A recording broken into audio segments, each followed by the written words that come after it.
graders. You're not 7th graders anymore, are you? You're all 8th graders. We're not. Okay. No, Here's the homework. Your group project is due on Monday. Make sure you review your project sheet, which I did post again on Google Classroom, but it should be in your notebook. I do not want anybody to stand up and do a book report. I do not want anyone to stand up and start their presentation by saying, today I'm going to be talking about Helen Keller. No, no, no. That will just let me know you didn't read the project sheet. I use the project sheet to create the grading. If it is not on the project sheet, I'm not holding you accountable for it. If it's on there, that is what you're held accountable for. So make sure if you want to, if you do a slideshow, you need to share it with my email address. That's the only way this is going to work. Share it with me when you finish. We're going to have a few minutes to do a final check-in with your groups. Make sure when you do that you're covering all 5 questions that are on the project during your presentation. Also, talk about, make sure you have your question that you're starting with. That is literally the first thing you say when you stand up. You will begin speaking with a question. It's a much more powerful way to start than whatever might be in your brains to start with. You're going to start with a question. Then you are also going to incorporate a metaphor or provocative statement. Provocative statement is something that people could argue with. So a provocative statement is when you say something that's arguable. Somebody else could go, well, I don't know about that. And then you sort of do your talking, and they get to hear why you said that. And then, of course, you have a prop. You guys need to talk about it.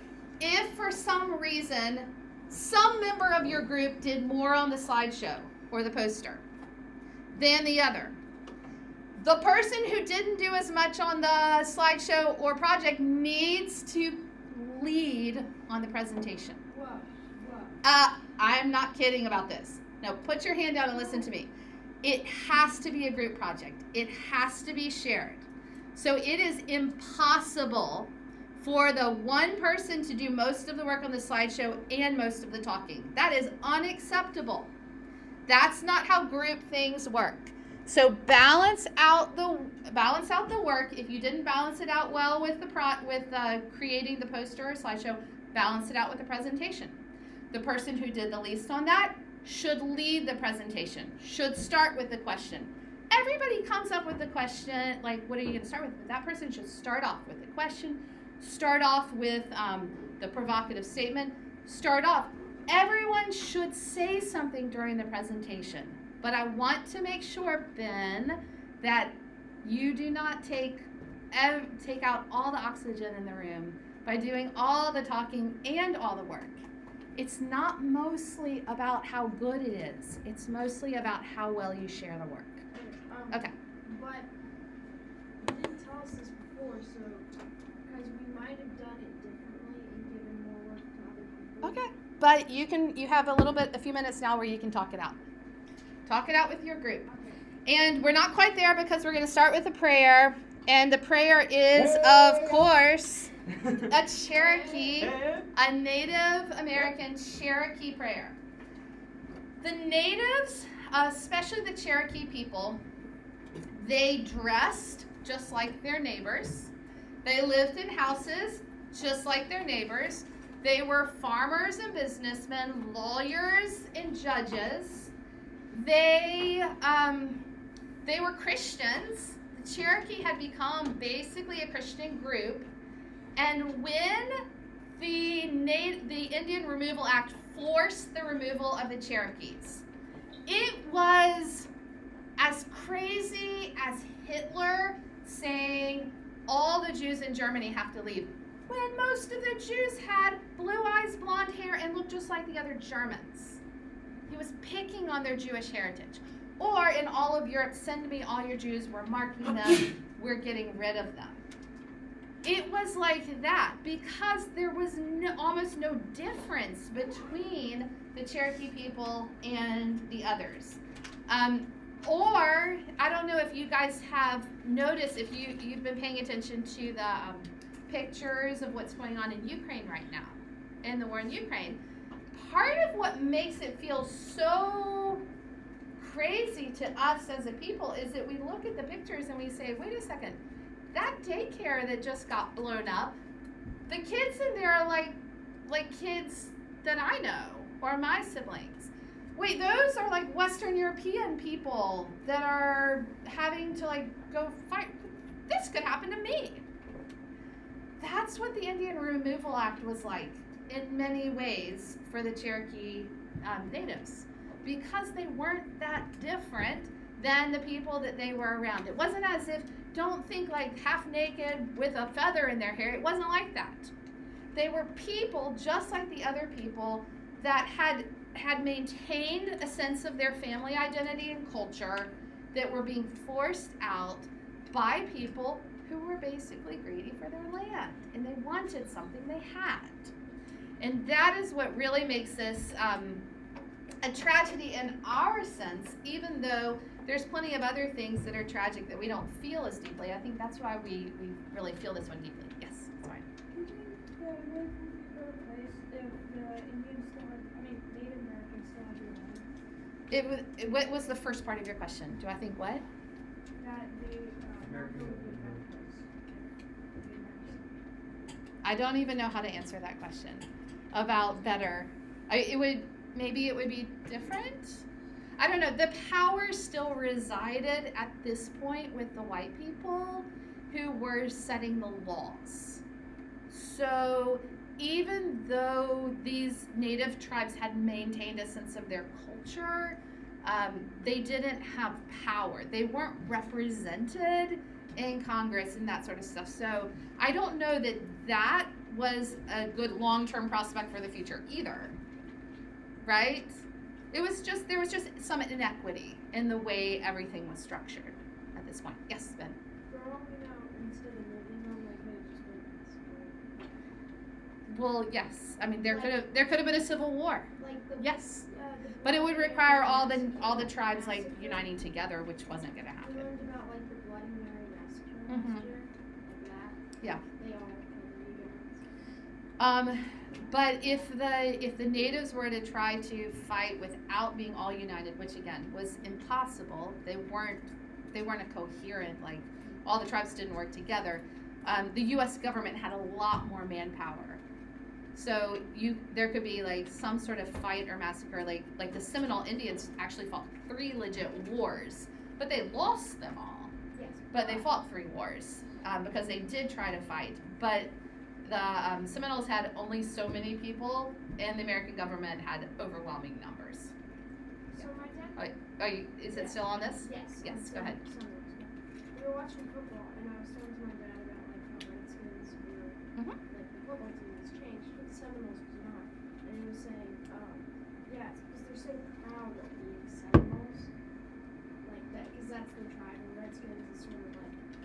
Oh, Redskins is a slur. Yeah. Yeah. And he was also saying they've never been defeated. Like Mhm. they were never completely defeated.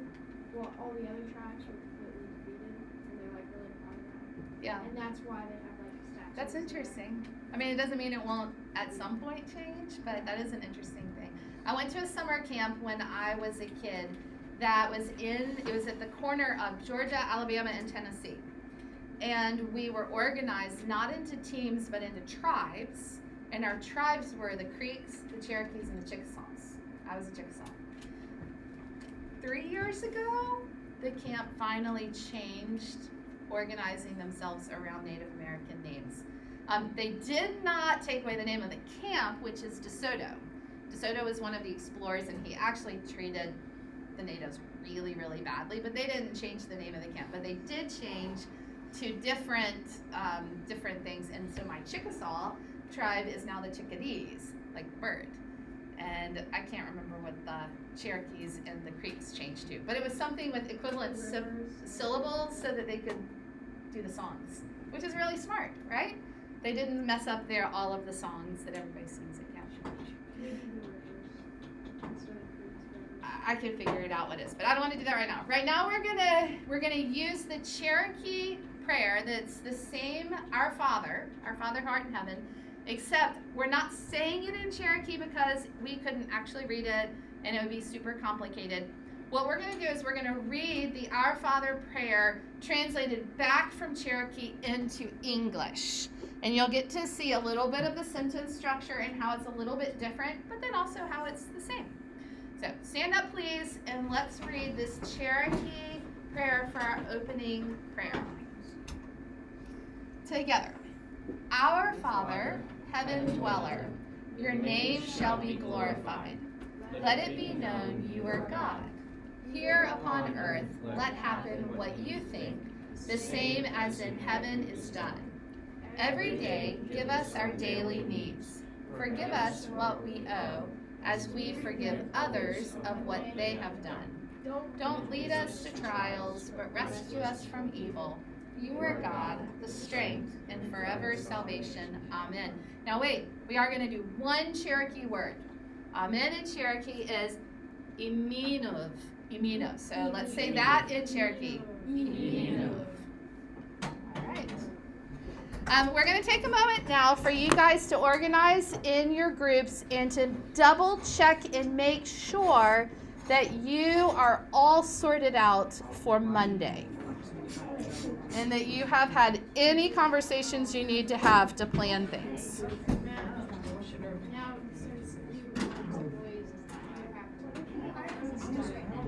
Those of you who are at home, feel free to forward this part until the map.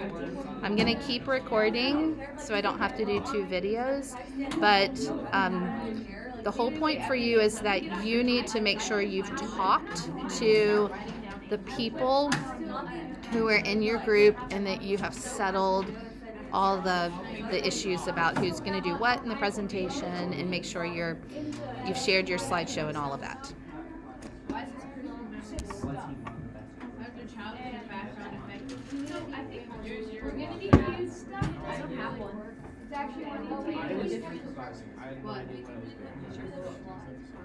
No, we're going to need to use the different source because the book can't give us enough information. So we can look up different sources. It doesn't really tell any of us. Well, okay, wait. Well, we're 3 words. Okay, I grab that person. Some of them because you know, I part alone. Like, actually read the whole chapter. This is actually really cool. Wow, I changed the response. So in the notes, it says one word.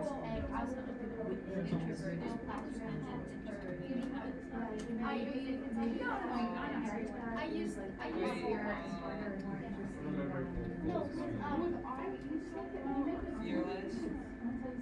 mean, you went into it. I think you're going to use like it. I feel like What? He got his armpit by the lion. And then we can like go over We're actually this is so nice. It does. You, what do you think? Like,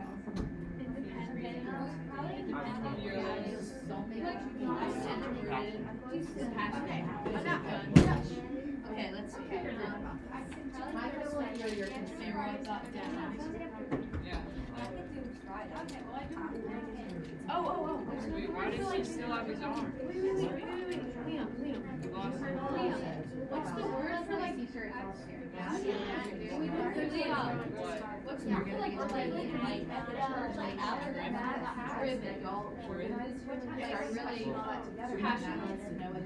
I'm not passionate, but like Insert big book feels here. very driven because like you're hearing the 4th class. I'm gonna get more the presentation. I'm gonna get like the word driven. I like written down I had like written down. So Matt, you understand what you're going to do? like a computer or something. The substance of the presentation is going to land on you. You are gonna have to make it interesting and strong. Hard work. You're like not letting go. That could be There's a better word. Historical. So, what's another? It's like driven or like not giving up on something. You can't think of it. Like she's very like trying it over and over. Do those in the presentation. It's a Because I have a word in the back of my head. No, I know there's like You're trying to just like this. Okay, I'll take that. I'll take that. that you I'll want take to it search seriously. for a thesaurus word that's like what? Driven. Person who's driven. Not letting go. What? Synonyms for driven. Alright. Directed. You can also just like if one of these is kind of like this, but not guided, herded, and held. Did we talk about this? I don't remember. We got a mix of names. My brother being a sister, and then all of a sudden my sister being a boy. And then I don't even know the name of my sister's boyfriend. What's going on? Alright, let's try. Is that the word you want? No. Yeah. Okay, thank you for telling me. To make sure is that So you're basically just saying this with a little bit of pizzazz and more. So Okay, I'm not sure I can do that. and without always the be you got this. You're opening. Here's what you're gonna do. You're gonna shake your head. You're gonna put on a. I thought if you said that we were gonna do it. You're gonna put on a turtleneck. Black turtleneck. 4 more minutes. Gray denim jeans. And you're gonna have these big blocky black shoes. You're gonna have these really nerdy glasses that look like caramel shoes. And you're gonna be holding your actual eyes like just like the most like the oldest one. And I mean, I think but he didn't have those family stubble. I don't know. do you want me to look like Steve Jobs? What's happening here? Why? What's talking about? Mr. O'Grady's son. Because David Livingstone was like always on his own in the wilderness. Yes. Well, that's easy. But he did have family. They were just left back. So you might want to like just look up who was in his family. And I don't know, like did he have children? In which case you can kind of imagine. Like they were proud of their dad, but they also felt like you know, so you I'm can sorry, Albert. say that without having actual proof. His kids might never have said anything about it. Or was he married? That he didn't take I think he was married. So look up. If I'm leading, what should you guys do? Well, why don't you look it up? Oh, Make wait. it up to yourself. This is I don't know. about Make it up to yourself. No, he's gonna press the bomb. And he's Oh yeah, I'm the first one. Oh, you're buying that. All right, you're buying that. And it's like the nuclear He's bringing the nuclear. I don't remember to get that, but I like like that. Oh, cute. We do that. We always do that. And then wrap around. I have a wrap around. right in like a band shape. Yeah. Like you did that. Oh my gosh.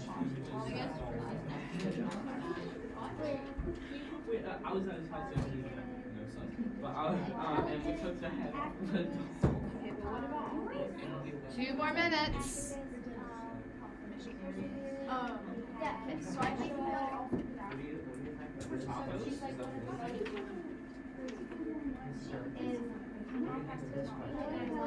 Memorable because he ended up doing it in his whole life. Like, what was his Oh, because he found me false. Dude, that is so Give me a few He was hailed the national Wait. I think that's too much. That makes me really think about the challenge of being Wild territory situation. See, that's why Fearless was a good one. Their work, tigers are actually more dangerous. They ate penguins.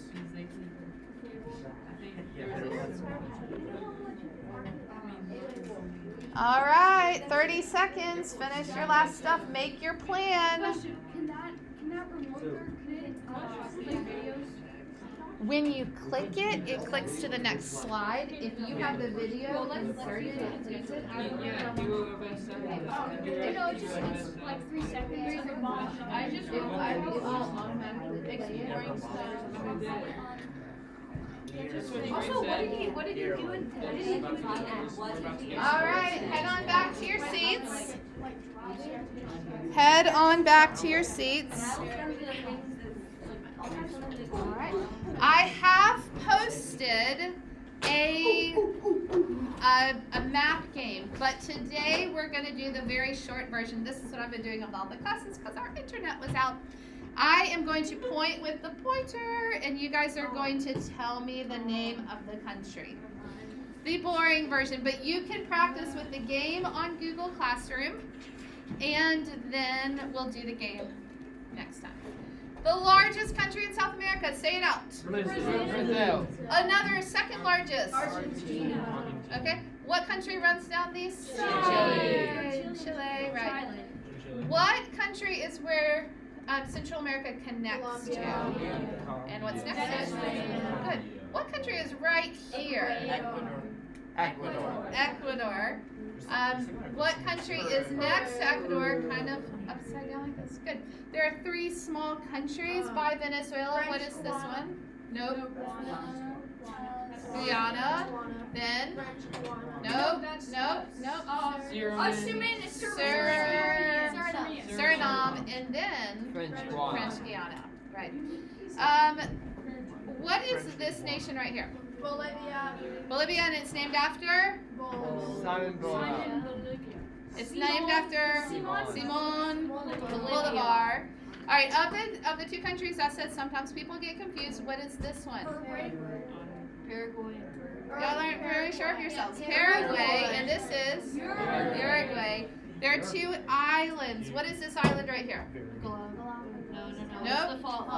Falklands, and this island is? Good. Waters. What water runs up and down this coast of South America? And what water's over here? And what water, this was not on your map, but what water's up here? Caribbean Sea. The Caribbean Sea, correct. The Gulf of Mexico would be further out than that. Okay, we are moving on, and we're starting with something that I'm going to pull back into our lesson in a few minutes. POV. The point of view, the perspective that we get changes how we look at things. So I'm going to show you some pictures, and I want you to see how what you see in the picture changes depending on the point of view you're taking. First, what is this a picture of? Water. Money. I love it when it does that. It's a rabbit duck. It's a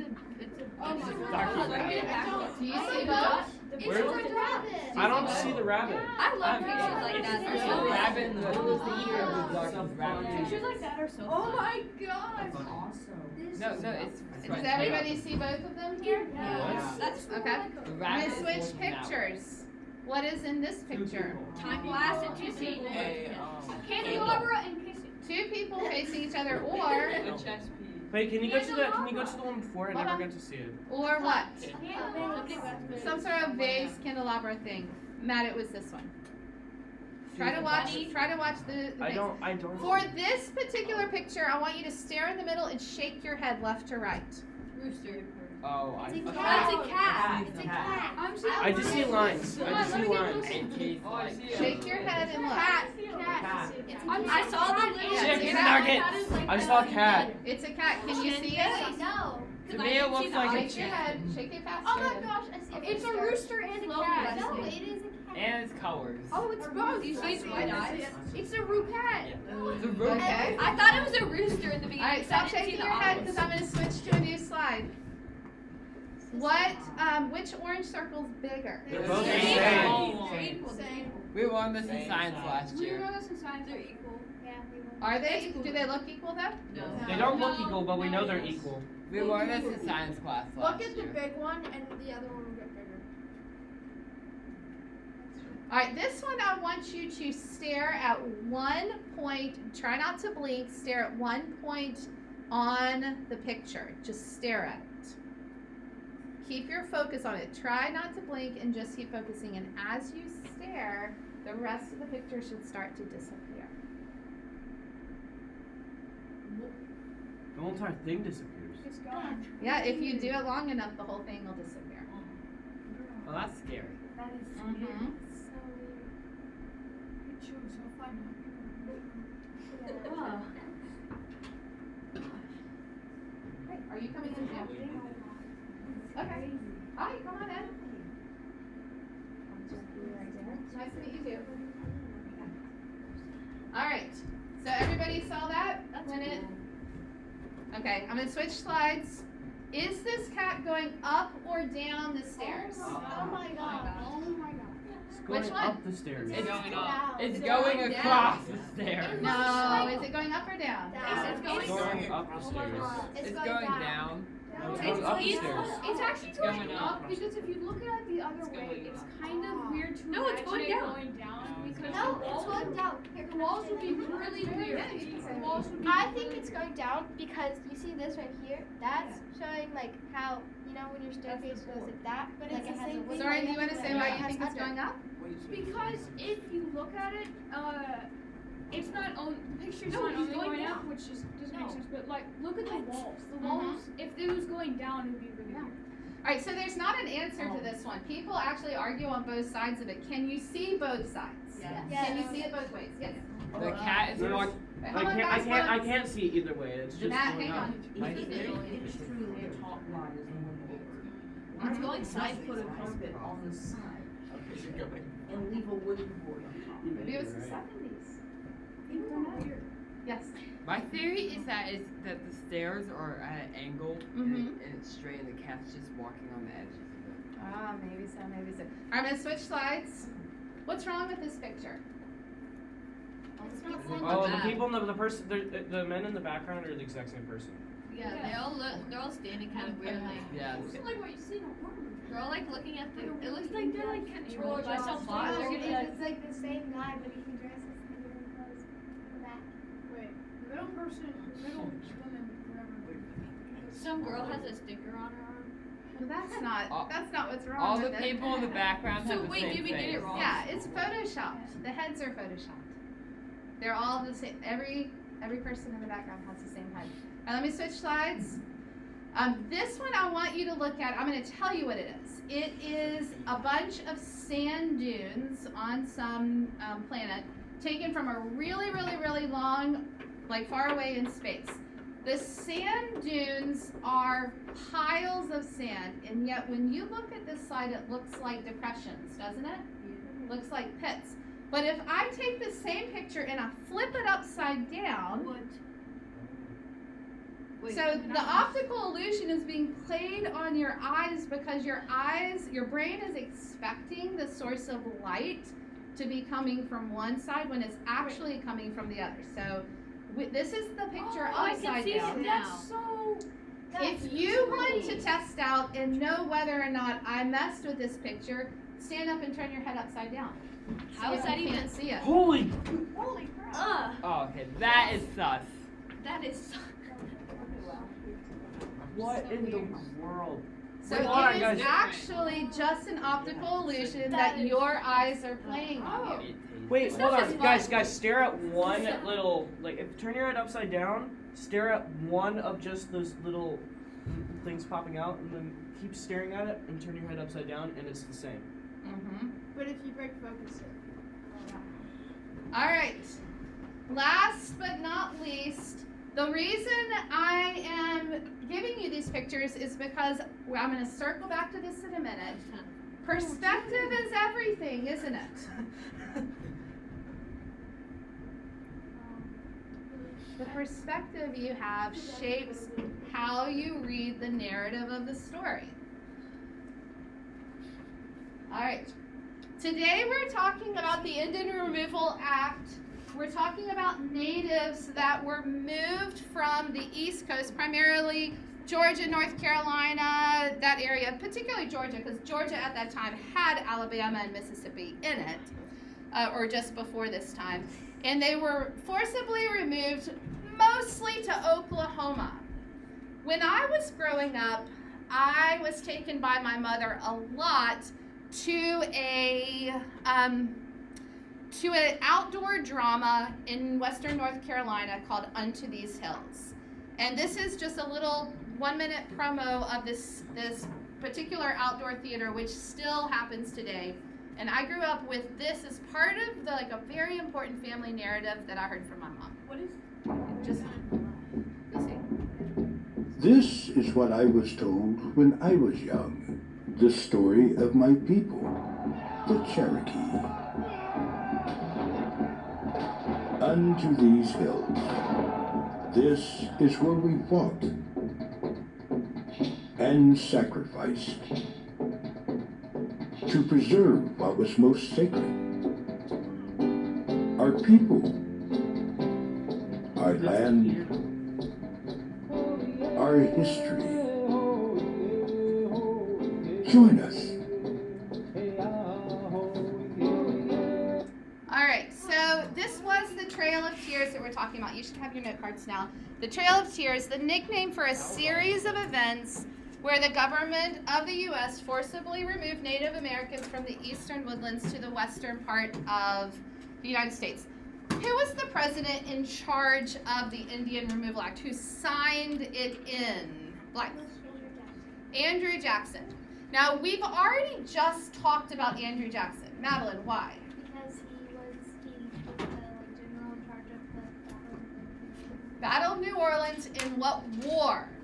You probably know this, Madeline. the one. She did not need you to tell her. She knew that. You want some help, Lois? The War of 1812. The War of 1812. So I had told you this a little bit. In the War of 1812, Andrew Jackson was a hero. He was the one that helped to make sure that the Louisiana Territory was ours. He was one of the new American heroes, and he became president as a result of this. But what I didn't finish telling you is that my mother, who took us to this Cherokee drama routinely when I was growing up, also taught me from a young age that Andrew Jackson was one of the anti-heroes in American history. He was one of the people that we were supposed to go boo when we saw his picture or heard him, because it was really important to her that we understood how bad for American for the American government to have done this forcibly to these people. So I have a very different emotional connection to Andrew Jackson than what we had talked about in that last lesson. Andrew Jackson did have reasons for forcing the removal of the natives, and I'm going to cut the lights on now because we're gonna move to something else. But who can tell me some of Andrew Jackson's reasons for forcing the removal? Ben. It was put like a barrier between the European settlers and then the American settlers. Yeah, the white Americans and the Native Americans. He wanted. What do you mean by European settlers? There was like Spain was in Florida, and then Okay. there was other on the other side of the colonies. Then over here there was other. Oh, I see what you're saying. Using them as a bit of a barrier. Okay, Micah? The eastern states were very crowded. Yes. For them, it felt crowded. I'm sure not at all compared to us now and how our experience of it, but it felt crowded. Yes. Soren?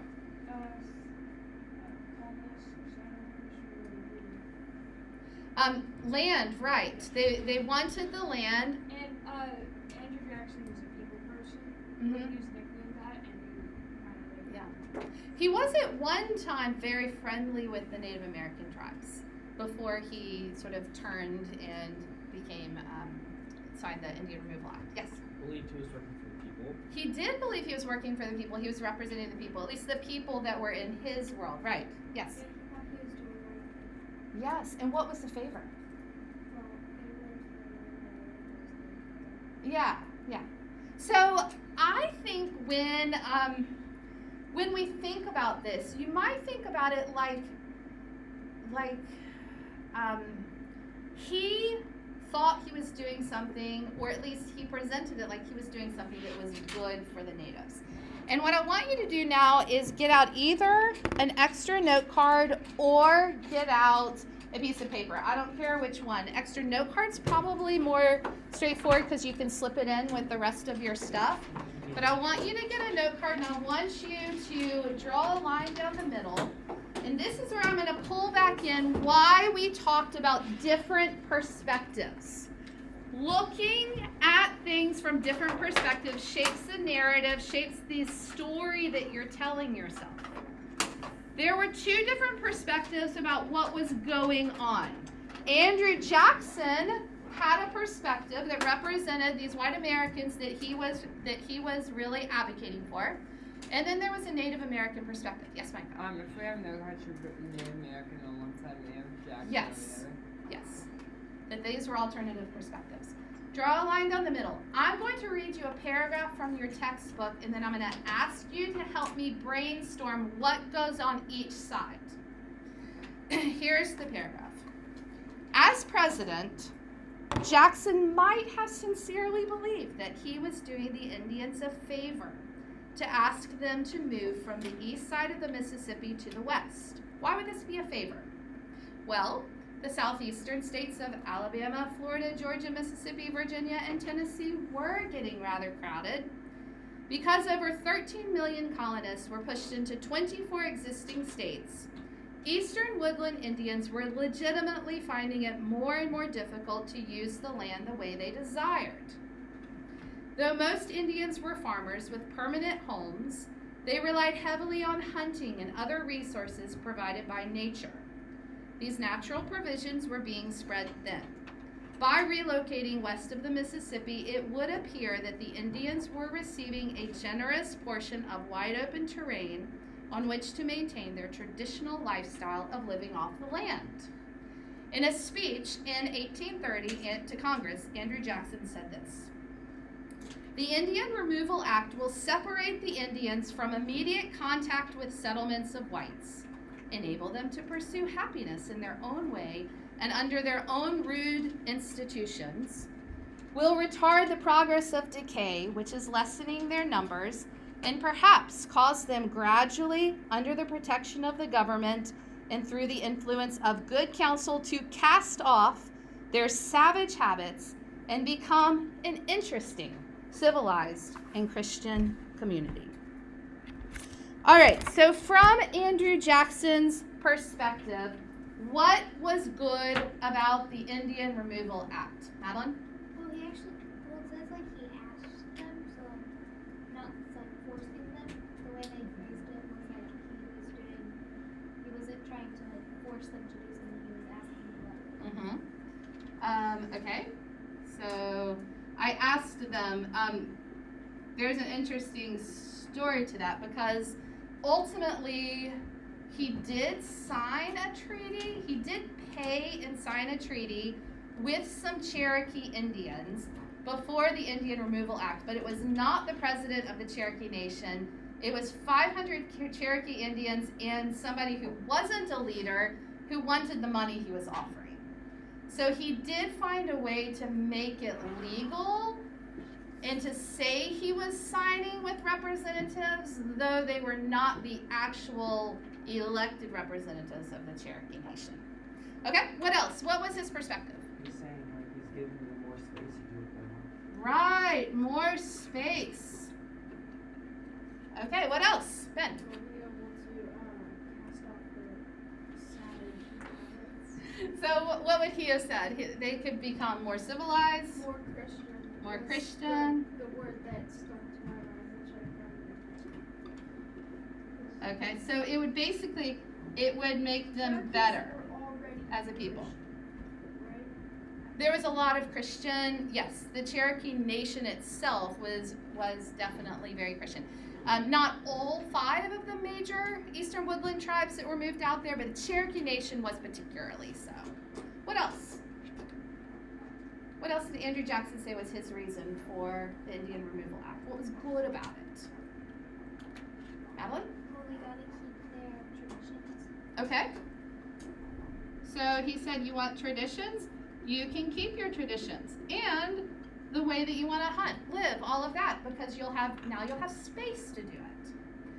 What was, from the Native American point of view, what was their perspective of what was happening in the Indian Removal Act? Well, they think he was trying to take the land from them. Okay, so it's our land. It's not land you can take from us. This has been our land for a long time, given to us by God, as we understand. What else? How else did the Native Americans see this? Well, they eventually got moved by force. Okay, so how would they have seen the forcing? They were taken advantage of because Andrew Jackson said he asked them, but he only asked the ones that wanted money. Yeah. You're taking advantage. We're not actually receiving a benefit from this, or not equal to what you're saying. What else? What did Native Americans think about Indian removal? Kind of racist. Like, you can't just move someone because they're savage. Trying to think what it would be from their perspective. They probably wouldn't have posted like racist. Well, did they have that word? No, they would have seen maybe I don't know. It feels like more like you aren't better. In the text, I forgot what Andrew said, but he said something like Really rude. yeah, it's just something weird. He said, they'll finally become interesting and civilized, like they weren't interesting before. Yes. They would have to restart their whole life. Yes. It's hard to start over. And what did they think about the actual journey? Yeah. Like the journey itself is dangerous. Okay. So you see here, that it is easy enough to tell a story about how things, yes, it's good.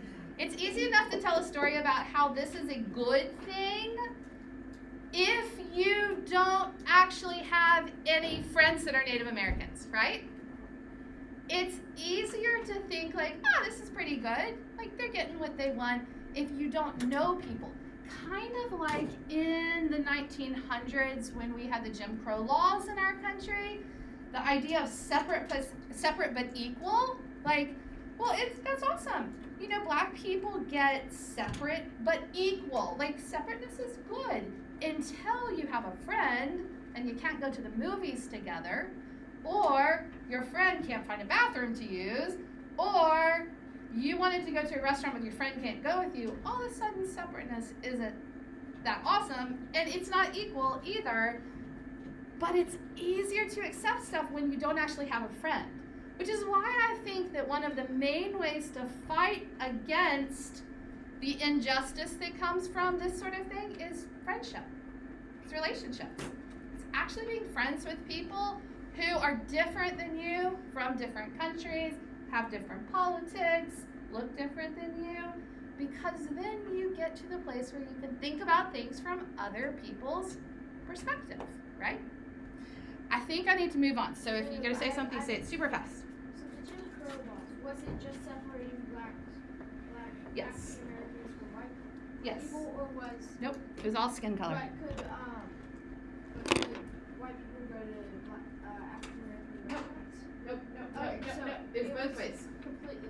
The red lines right here are where they were removed from. So this Georgia, which used to be Georgia, Alabama, Mississippi, was all Georgia. Georgia gave the land to the U.S. government, expecting the trade-off to be that the U.S. government would move the natives out. It did not happen. Interestingly enough, there was all these negotiations back and forth. The Cherokees fought against it in the courts and all of this. Guess when the Georgians finally knuckled down and said, you have to remove them? When gold was discovered in Georgia. When they discovered gold, they were like, let's get serious. Move the Native Americans out. We need to dig for gold. So you can see from these lines that most of them ended up in Oklahoma, which is right here. All right, let's talk for a little bit about some of the 5 tribes. What was the name of the ones? Long hair, played stickball, called Toli. They were, of course, moved to Oklahoma, like all of them, from these states. And a lot of them died on the journey. Lois? Choctaw. So the Choctaw natives were, these are from 1900. There were no cameras in the 1830s. This is native traditional dress, not the way people were dressing in those days. This is how they were dressing. They looked just like everybody else, except they were kind of poor. The second of the tribes were the Creeks. The 20,000 Creeks were moved from the same kind of areas to, you guys know, because they're all moved to where? Oklahoma. They were known for farming. They were living in huts, wearing bells and ribbons. That was the Creeks. These are Creeks right here. And some of the laws that I read from back in these days are wild. Laws that say things like all laws, usages, and customs that are enjoyed and practiced by these people are now abolished. What? Like, basically, the attempt was to force them to assimilate to white culture. And until the Indian Removal Act happened, in 1802, Thomas Jefferson was already talking about Indian removal. He, however, let the natives stay west of the Mississippi if and only if they adopted to white culture, accepted white practices, became part of white culture. So even in the early 1800s, the 3rd president of the United States was saying the natives have to be like white people if they want to stay here. Yes?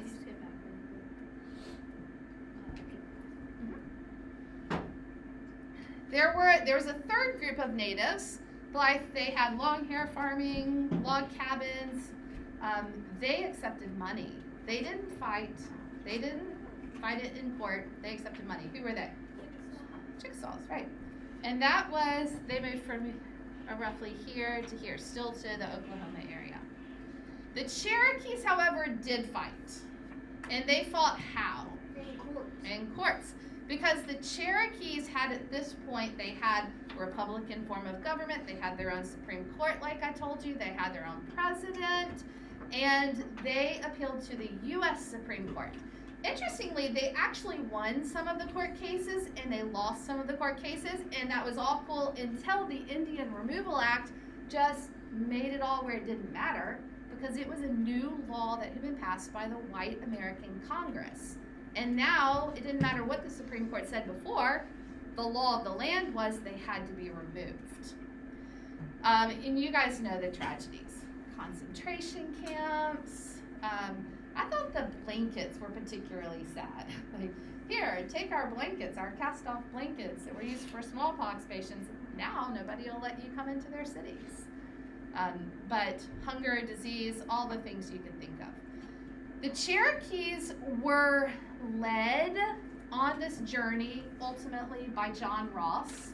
Winfield Scott was really just messing up the whole thing. So John Ross, the president, the tribal leader of the Cherokees, did end up leading them after he fought it for a really long time. But it still was just disastrous, and his own wife died along the way. This is a painting, the Trail of Tears. Isn't it interesting to see all of the covered wagons here? Like Oregon Trail, right? Like Little House on the Prairie. Because this is the same era of history. This is the same era as Little House on the Prairie. And now you're like, oh, in Little House, the Indians that were part of the story, it's from this era. They were, however, up in the northern part. They were not down south. The Little House was not set in this part of the country.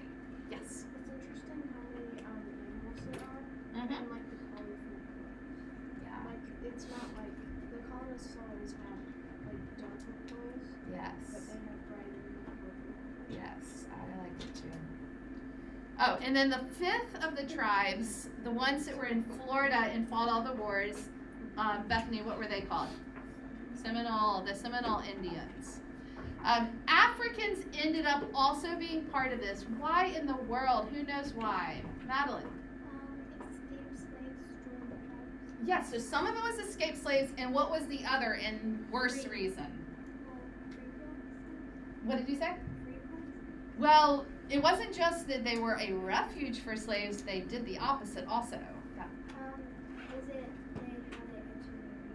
No, they actually enslaved people. I mean, yes, there was intermarriage too, but it was both that some of them was like the slaves joined them, some of them they had slaves. A lot of these native cultures also had slaves. If you look, even today, there are Black Seminole Indians or Black Seminole natives that are part of the whole. Interesting, they were like second-class citizens even inside the Native American culture.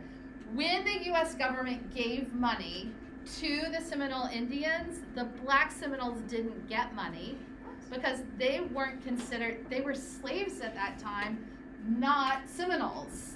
So they became Seminoles later. So the main thing here is that there was forced assimilation to white culture. That was pretty much what the Americans did. And yes, eventually there have been some attempts to do it, but guys, I need you to catch one thing. This is not old history. You guys, I think you know this. There are reservations today. There are Indian reservations today. There are Native American tribes today. It still exists today. It's not just something from the past. You guys know that, right? Yes. Okay.